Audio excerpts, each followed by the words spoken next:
السلام علیکم ورحمۃ اللہ وبرکاتہ۔ میرے بہت پیارے دوست نے سوال کیا کہ استاد جی ہمارے گھر میں ایک پالتو کتا ہے، اس کی ایک عادت ہے کہ وہ گھر کے برتنوں میں منہ ڈال دیتا ہے یا پیشاب کر جاتا ہے، تو ہم ان برتنوں کو کیسے دوبارہ اپنے استعمال میں لیں، پاک کیسے کریں؟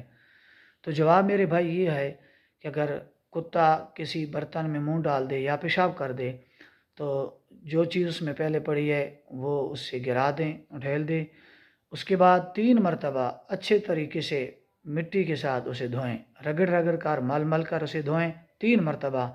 اگر برتن مٹی کا ہو یا کسی اور آلے کا ہو، دھات وغیرہ کا، تو آپ اسے 3 مرتبہ مٹی کے ساتھ رگڑ رگڑ کر مل مل کر دھوئیں، تو انشاءاللہ وہ پاک ہو جاتے ہیں۔ مشکوٰۃ شریف میں حدیث پاک موجود ہے کہ آقا کریم صلی اللہ علیہ وآلہ وسلم نے فرمایا اگر آپ کا برتن ناپاک ہو گیا تو آپ مٹی کے ساتھ بار بار اسے دھوئیں تو وہ انشاءاللہ پاک ہو جائے گا۔